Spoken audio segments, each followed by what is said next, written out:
Hey parents, if you're like most of the moms and dads I know, you probably get very frustrated by your children not listening to you sometimes, saying no to you a lot, often for no apparent reason, and not cooperating with you when you need them to. And then when this happens, you probably sometimes find yourself getting angry, taking things away, maybe even yelling at your kids, which leads to feelings of guilt and like maybe you're a bad parent.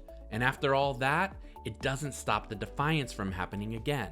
In today's video, I'm going to explain to you the reasons why your children are defying you, why this defiance is usually based on instincts they have that are meant to protect them and empower them, and I'm going to share with you my 3 best tips for lessening most of the defiance you experience with your children. And hang around until the very end of the video, because I'm going to share with you a special bonus strategy that's going to help you with a kind of defiance that happens because of something you're probably not even aware of. But learning about this has helped countless clients of mine. My name is Todd Sarner. I'm a psychotherapist and parenting coach, and my mission is to provide parents like you with the education and the resources you need to have the family life you've always wanted and to raise children that thrive. Before we get into the tips, allow me to share a defiance scenario that represents the kind of situation that I hear about every day in my practice that we'll use to learn about what we can do to change it. A 6-year-old child, Nate, is sitting in his room after school and playing with a toy.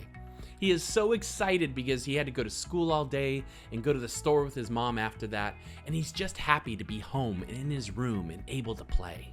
His mom, Sam, realizes that she forgot some things at the store that they need to make treats for his class the next day. She calls to her son, "Hey Nate, I'm sorry, we have to go back to the store. Can you come get your shoes on?" No answer.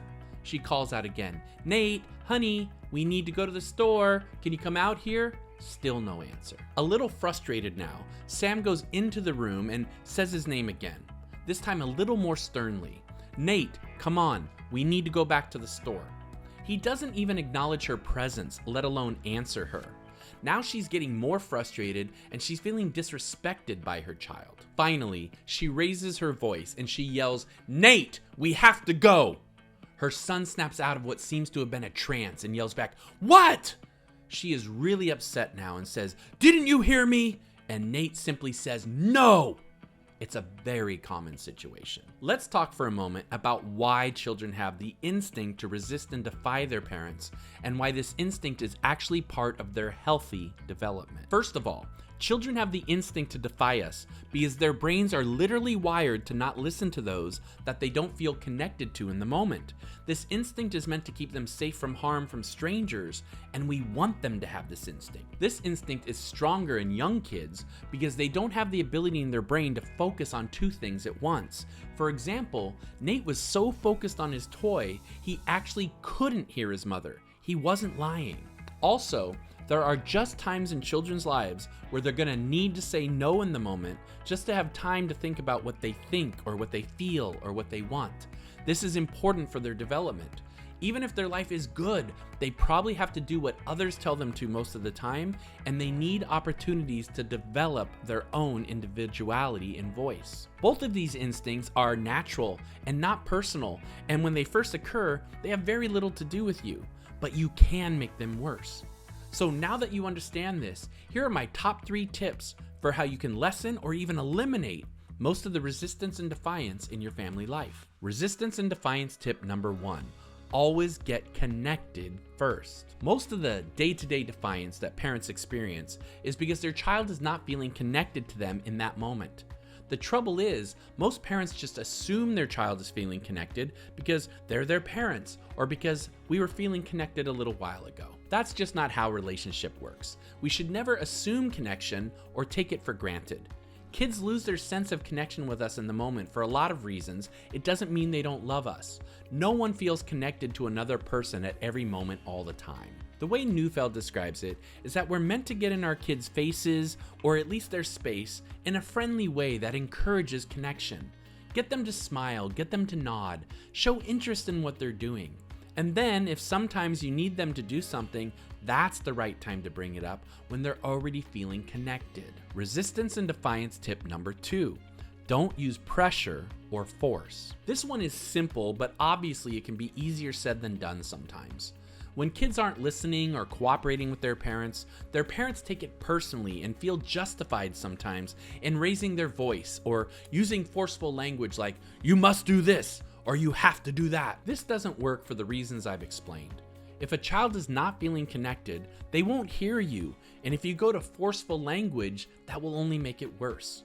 Would you be more likely to feel connected to and listen to someone when they raise their voice to you? If this video helps you in any way to not take resistance and defiance so personally and not be so reactive to it, because you can see how it's not personal and it's not disrespect, I already know you're gonna benefit.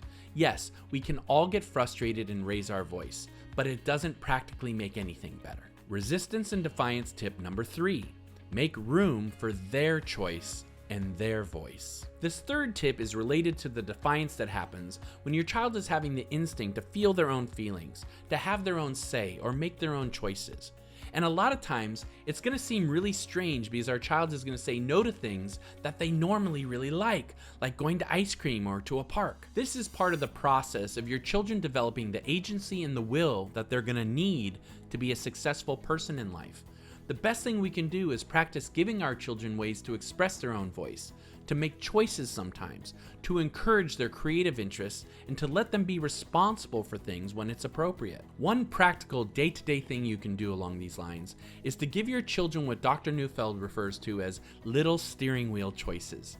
And this refers to those little cars that are attached to shopping carts at some supermarkets that the child is excited to use because they have the feeling like they're the one driving, but you're actually steering the cart. Little steering wheel choices can also be referred to as A-B choices. Would you like to do this, or would you like to do that? Would you like to go to this park, or would you like to go to that park? When you give children too much open-ended choice, like where do you want to go, this can lead to disaster, because the children will name something that's just not possible sometimes, and then they're going to get very upset because you gave them the opportunity for choice and you took it away. Now, before we get to the bonus tip I promised, I wanted to suggest that a great way for you to exercise your voice is by liking this video and subscribing to our channel. You let us know that you're benefiting from our content and want us to make more like it, while also telling YouTube what you like so you get better content for you on your feed. This bonus tip is about addressing a kind of defiance that most parents have no idea why it happens. It comes from when there's not enough structure or predictability in a child's life. Having more structure and predictability in your family life is like a secret weapon parents have to lessen a lot of behavior issues, including resistance and defiance. Say there's a child who likes school, but it's just a lot for her to be gone all day away from home, and there's not a lot of predictability to what happens after school.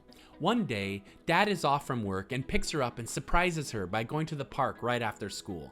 She has a great time, it's exactly what she needs, and she's so happy. The next day, since she doesn't know exactly what to expect after school, she just kind of assumes all day that she's going back to the park with Daddy. So when Mom shows up and lets her know that they have to go shopping at 2 different stores, the little girl has a total meltdown and defies her mom the whole time. Children naturally fill in the gaps of not knowing what we're gonna do with their own expectations of what they wanna do or what they think is gonna happen. We can't perfectly plan every minute of every day, but most families I meet with have lots of room for improvement when it comes to this. Try to incorporate more predictability and ritual into your family schedule, especially at transition times like after school when these problems are at their worst. And don't feel you have to be totally specific about the exact store or the exact park that you're going to. Sometimes it can just be a knowing that after school on Tuesdays we go shopping, and after school on Thursdays someone takes me to the park. So now let's return briefly to our story about Sam and Nate and talk about what Sam could have done differently based on what we've discussed that would have had a much greater chance of success. When Sam realized that they needed to go back to the store, of course it was frustrating for her, but her frustration made it hard for her to have empathy for Nate and what the situation was for him. He didn't have any intention to defy his mom. He was just so focused on play that it's almost like he was in a trance. Sam's best bet would have been to go into the room calmly, get down next to her son for a few moments, and kind of enter his world. If she would have taken a few moments to ask a couple questions, share in his enthusiasm, and maybe gotten a big smile and some eye contact, it would have helped a lot. Then, she could have broken the news to him from more of a context of connection. She could have said, "Hey honey, you know we're making cupcakes for school tomorrow? Mama needs her little man to come with her to get the ingredients so we can make them together. This approach has an infinitely higher chance of success, and even if there was a little bit of upset on Nate's part, which is understandable, it's just a much better strategy.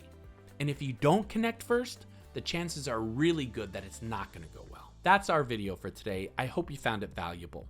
Sometimes these strategies take a little bit of practice, but I know from experience that they work. If you feel this video was helpful to you, be sure to check out some of the other videos on our channel, and be sure to leave your comments and questions below. Also, let us know if you have any suggestions for future videos. We keep track and prioritize the topics that you ask for the most. And make sure to stick around until the end of our videos, because I always share with you one of my favorite parenting quotes to help inspire you and support you as a parent. Today's quote is by Dr. Jane Nelson, the author of the Positive Discipline series, who said, "Most children's misbehavior is a sort of code designed to let you know that they don't feel a sense of belonging and they need your attention, connection, time, and teaching." So simple and so right. Thanks again for being here, and I'll see you in the next video.